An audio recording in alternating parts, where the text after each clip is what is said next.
connaissais pas ces trucs.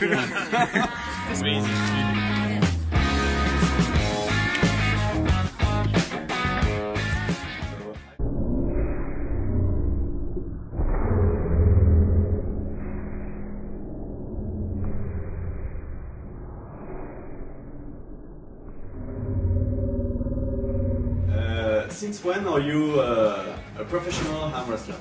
My first arm wrestling competition was in 1990, so this is my 29th year. With how many years of practice did you become very famous in the world of arm wrestling? How long did it take? After that, I won the national championships every year, either right-handed or left-handed, for 10 years.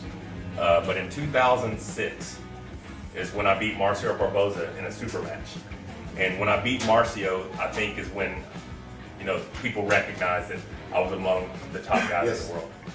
Yeah. And has your life changed when you became a professional in arm wrestling? Really, the only thing you get from it is amazing experiences like this, meeting cool guys like you, traveling the world. Yes. And basically every arm wrestling handle that's ever been made, someone will send that to you for free. That's about it. You know what I'm saying? Other than that, just a normal guy. Okay, okay. Arm wrestling is very famous in the States. Okay, so there is a misconception that arm wrestling is real popular in the United States. It's an underground sport. Yes. There's a tournament every weekend somewhere among the 50 states, but we hardly get any recognition. I live in a town of probably 35,000 people, and within 30 minutes of where I live, there's probably 100,000 people. Less than 500 people know who I am. Let's talk about a little the training. Training. Training? Okay. Yes. Training's the fun part of arm wrestling. Yeah, let's talk about training. Okay, so over the years, I used to arm wrestle 500 to 1,000 matches a night, 2 to 3 days a week. We'd have a group of 20 plus guys and we would arm wrestle for 4 or 5 hours, just bang and bang and bang. Over the years, I required a lot of injuries, right? So my right arm, when they x-rayed it 9 years ago, said it had over 70 fractures, 7-0, that many fractures, right? So that's as far as my arm straightens. So that's a big difference, right? Okay. Like you lay my arm out. Okay. That's it, right? So that's not the problem. Everybody thinks that's the problem. The problem is this. Watching the camera, this is how far this arm comes back. That's how far this one comes back. This is the maximum for you? This is it. Okay. It will not come back any further.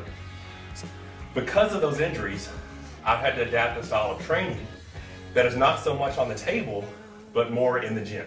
Okay. So I do a lot of volume. Like I will do each body part once a week, but everything's a circuit. So I do 30 rep sets.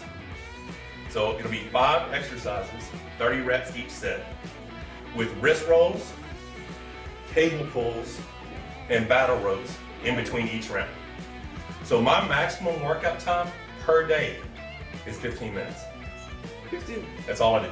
Yeah, and then as soon as I finish, I have this machine that is a 1-inch thick rope that feeds a rope in the machine, kind of like Joseph Levesque, Yeah, right? yeah. And I sit and I pull this machine like this. Like this, yeah. So after I do my 15-minute workout, my forearms and my hands are pumped. And the thing is, it's not, if I'm pumped and you're not pumped, not so good. But if you or I in a one-on-one match, I'm used to training when I'm pumped.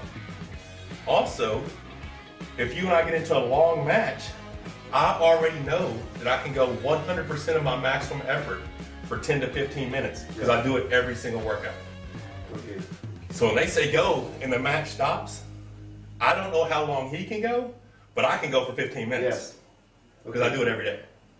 Even for the bench or the deadlift? Okay, so 2 years ago, when I was training for my match with, or 3 years ago, 2.5 years ago, I was training for Zlaticher. I was very, very strong. But I was doing deadlift and I tore my lat. 12 days later, I was doing bench press and I tore my pec. Okay. What's the best bench that you did in your life? I did a 520 1 rep max. Your Now, maximum to deadlift? 605, which is what, 260? 265. 265. Okay. My max squat was 250. Okay. Yeah. Okay. Decent. And about the all the tendons and ligaments, connective tissue. When you're training, never static, really? Every static? Yeah, I don't do statics. And I guess it's because, you know, I can't get close. Like a lot of people want to do, I can't get it. So it's really hard to hold weight this far out. You know what I'm saying? This is the worst fucking angle. hard. No, you're very tight. This is me as tight as I can get, right? This is the worst angle. Yeah, so it's not a great angle for me to do statics. What about pull-up? Like pull-ups? Pull-up for arm wrestling? Yeah. No, I don't go all the way. Obviously, I can't straighten out. So it's just more, it's more pumping reps. You're saying for arm wrestlers, beginner or better arm wrestlers, pull-up maybe a big part of the training? Okay, I think pull-ups are amazing. To me, your back is your biggest muscle you're going to use because arm wrestling is a tug of war, right? I want to pull you to my side of the table. Now, if your hand and wrist aren't strong enough to support that, obviously it doesn't matter how strong your back is. But if you can do pull-ups with fat grips or anything that's going to work your hand and your wrist at the same time, or like the country crush the spinning handle to do pull-ups, phenomenal. You talked about your way of training. There are no difference if you're in a routine or if you are preparing a super match or champ. Always the same. Always the same. Now, what I do like to do, so if I'm in the off season, I will keep my weights at a normal range, right? Yes. Once I get 6 weeks out from a competition, I will start increasing 5 to 10 pounds each week on every exercise. And break the size. Yeah. Okay. And how many times before the comp did you start? 1 week. 1 week? I don't do shit. 7 days? Nothing. Like, Donc, which matches have been the most memorable for you? my most memorable match. I really miss this guy. Andre Pushkar. Me and Andre had a very good relationship. We were very close, and I thought that our story had a lot of chapters left. I will forever miss that man and hope to see him again one day to finish our story. Right? The most difficult? That match. That match? Yeah. The boss. That was the strongest person I've ever arm wrestled in my life. And I've arm wrestled everyone. I've arm wrestled everyone at every level. And the strongest man I ever arm wrestled was Andre Pushkar in 2017. Okay. And what about against Simplikov? Simplikov's strong.